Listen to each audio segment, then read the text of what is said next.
The barbell row is one of the most effective exercises at building a wider, thicker back. In fact, researchers from this 2018 EMG analysis of various back exercises have even gone so far to say that if a person had to choose just one back exercise, the barbell row would be the best option, since it activates many of the back muscles to a greater degree than other back exercises do. However, this exercise is also one that many people get wrong, which is not only detrimental to back growth, but also places you at a high risk of injury, especially with the lower back.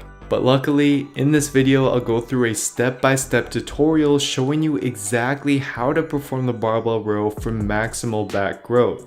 First off, let's take a look at the muscles worked. Although the whole back musculature will be worked, the main muscles targeted will be the lats, the mid and lower traps, and the rear delts. You want to mainly feel these areas of your back working as you pull the weight. But as you'll see in this video, by tweaking your form, you'll be able to emphasize certain back muscles more than others. And do note that the lower back will also be heavily involved, as it's going to contract isometrically throughout the movement, so you'll feel tension there as well. Now with that being said, let's get into how exactly to perform the barbell row. First, let's start with how to optimally set up the barbell row, which as you'll see will vary depending on both your individual anatomy and your goals. To begin, get your feet set up right by placing them slightly wider than hip width but narrower than shoulder width. But experiment with this, as taller individuals often do better with a wider stance. You can also rotate your feet outward slightly if this makes the movement more comfortable for you.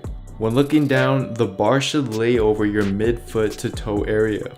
Next, it's time to grip the bar. As a general rule, grip the bar just outside the width of your knees, but you definitely want to experiment with a slightly wider or slightly narrower grip depending on your goals and what feels most comfortable for you. For instance, a wider grip will enable you to both pull the bar higher towards the sternum and flare the elbows out more, which will as a result hit more of the traps, the rear delts, and your overall upper back musculature due to the greater transverse extension involved. Whereas a narrower shoulder width grip will enable you to both pull the bar lower towards your belly button and tuck the elbows closer to your sides, which now puts the lats in a more mechanical advantageous position due to the greater shoulder extension involved, and therefore prioritizes its development instead. And similarly, as for whether you should grip overhand or underhand, an underhand grip will enable you to tuck the elbows even closer to your sides and hence prioritize the lats even more. But it does come at the cost of greater biceps involvement. And as shown in the following graph, this was actually analyzed and confirmed in an extensive 2010 EMG analysis by researcher Brett Contreras. Therefore, what I'd recommend is either perform the variation that targets the muscles you'd like to prioritize the most, or simply perform a couple sets of both variations for the most balanced back development. In any case though, you want to avoid going too narrow, as this is going to cause your forearms to come out of proper alignment and lead to increased wrist and elbow stress. And at the same time, you want to also avoid going too wide to the point where your elbows have to excessively flare out. In this video, I'm going to stick to using a wider overhand grip, but just note that the same steps and tips apply for whatever grip variation you choose to use. Next, we want to get into the starting position of the row, and we do so by first deadlifting the weight up into a standing position, making sure to keep the back neutral as you do so. From here, push your hips back out while just very slightly bending the knees while lowering the barbell down. You want to stop at the point where it feels like your hamstring flexibility limits you from going down any further without rounding your back. For most people, this is going to be somewhere around a 15 to 45 degree angle as shown here. But as your flexibility improves and you become more proficient with the movement, you can gradually attempt to get more parallel to the ground for a greater range of motion to more effectively work the back. Some things to avoid when getting into the starting position are to avoid performing the movement too upright, as this is going to emphasize more of the upper traps as opposed to the back due to it now resembling more of a shrug movement pattern.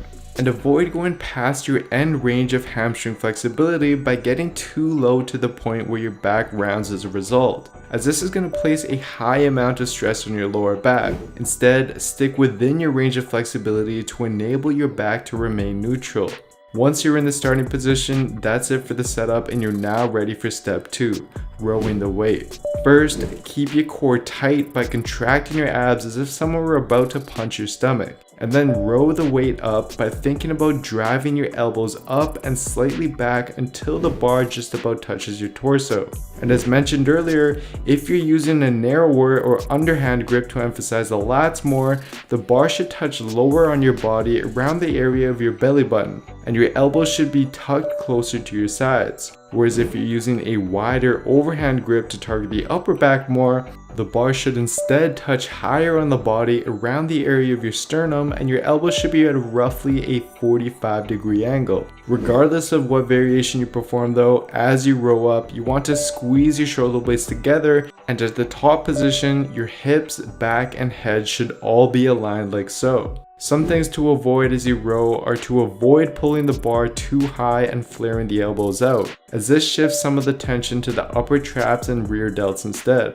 Avoid excessively rounding your back as you row. Instead, keep your chest up and core engaged to maintain a neutral back. Avoid internally rotating shoulder by letting it roll forward as you pull, as this puts the shoulder in a compromised position. Instead, lighten the weight and focus on pulling the shoulders back and squeezing the shoulder blades together as you row to prevent the shoulders from rolling forward. Once you successfully row the weight up, it's time for the descent back to the starting position. Here, you simply want to keep the core engaged and maintain your hip, back, and head alignment while controlling the weight back down until your arms are straight. As you lower the weight, you want to let your scapula naturally protract outwards like so, rather than keeping them squeezed together. And at the bottom position, before beginning your next rep, contract the triceps to help minimize biceps involvement in the following rep, which will help just increase your back involvement. Some things to avoid during the descent are to again, avoid letting your back round and fall out of proper alignment. And avoid simply dropping the weight every rep as opposed to actively controlling the eccentric, as this is a significant contributing factor to muscle growth that you'd otherwise be missing out on. After the descent, you successfully completed one rep of the barbell row and can continue performing the rest of your required reps in a controlled fashion using the tips previously outlined. So now that you've learned how to properly execute the barbell row, here's some additional tips that you should also be aware of. First off, to implement the exercise into your routine, I'd suggest adding 3 to 4 sets of the exercise with a rep range of around 8 to 12 reps using moderately heavy weight. But feel free to use a higher rep range of 10 to 15 reps instead and lighter weight if this enables you to better feel your back muscles working. If you find that the barbell row is too straining on your lower back, a modification you can make is performing it off of a rack instead and letting it rest on the rack after each rep. This simply helps reduce the demands placed on your lower back and can often help you better work your upper back muscles as a result. I hope you enjoyed the video, guys, and just remember that it's key exercises like the barbell row that are great for building muscle, but its effectiveness relies completely on how you perform it, as this is going to prevent you from injury and enable you to build muscle faster and in the right areas. And this is exactly why within my Built with Science programs, we've not only carefully selected each and every exercise included in your step-by-step routines, but we've also taken the time to create in-depth tutorials for each exercise such that you can build muscle with these exercises as effectively as possible while avoiding injury in the process. To join today, simply head on over to builtwithscience.com and take the starting point quiz to determine what program is best for you. Anyways, please let me know how you like this tutorial and comment down below what other exercises you'd like to see me cover in this fashion, and I'll do just that. And don't forget to show your support by giving the video a like, subscribing to the channel, and turning on notifications for the channel as well, as this all truly does help me out. Thank you so much, everyone. I really appreciate the support, and I'll see you next time.